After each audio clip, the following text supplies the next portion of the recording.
Sponsored by Chartered Financial Strategies. You are now watching Tax Bytes.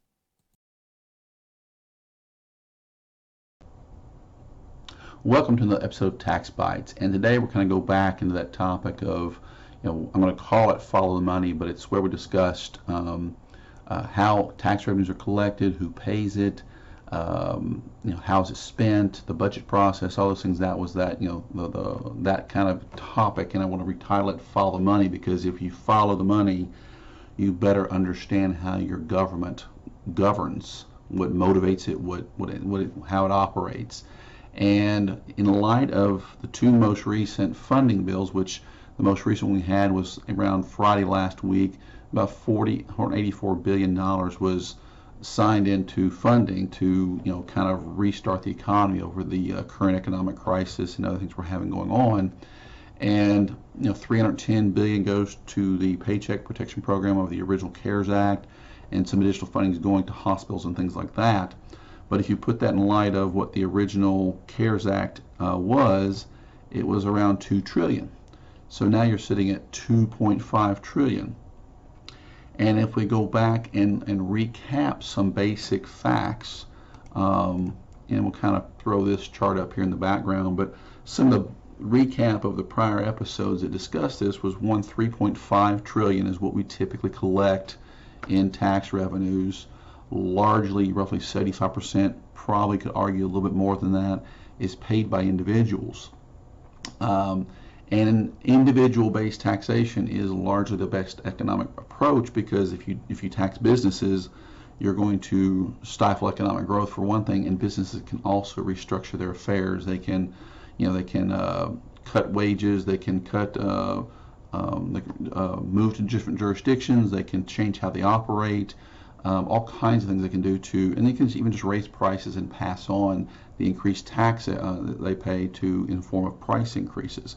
And there's economic barriers to limit and control it to some degree, but largely they can do that. And so that becomes a business tax is generally not your best approach economically long term. So when you look at the 3.5 trillion collected, the 4.5 trillion typically spent, that excess funds needed goes to Wall Street and other financial markets for the U.S. to issue treasuries to pay or have extra funds to cover the shortfall, like we talked about, basically having a loan somehow, like a home loan or whatever, to buy things. And that's exactly what the government does, as long as they've got a market that believes they'll pay back. And we were at 2.3 or 23.2 trillion when I had the last episode a couple months back. And now we're already at 24/7. We've already got 1.5 trillion in additional debt in about a 2-month time frame. How much of that is reflecting the 2.5 trillion? I'm going to say it's not all, but it's probably a portion of it. But we've already spent 6 trillion, and we got 5 more months. We got to the end of September to get through this fiscal year. And so, not that that's a magical day, but it kind of gives you a point of measurement that we're going to spend 6 trillion. We easily get to 7 trillion by the end of this year. That's going to be double what we normally collect in tax revenues at 3.5, significantly more than we normally spend. So all this comes back as to why is this important to me as an individual? Well, as I said, individuals pay the tax.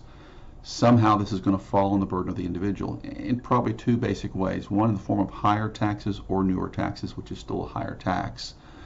Some aspect of that, or some of these programs that we normally rely on, Medicare, Medicaid, Social Security, those types of programs are probably going to have be cut. Those are, we talked about, those are 60+%, 70% of the overall spend the government does. Those are where the cuts are likely going to make. We're going to either pay for it in the form of taxes out of our paycheck, or pay for it in lost benefits. It's half a six of one, half a dozen of the other kind of a thing, or combination of the two, quite honestly. So that's just something to think about as these programs are put in place. Other decisions are made that can affect us economically. So the more you're aware of how the money flows, the more you're aware of where policy should or shouldn't be taken, so to speak. So anyways, that's a tax bite for today. I hope it's been beneficial and helpful, and please like, subscribe, and have a good day.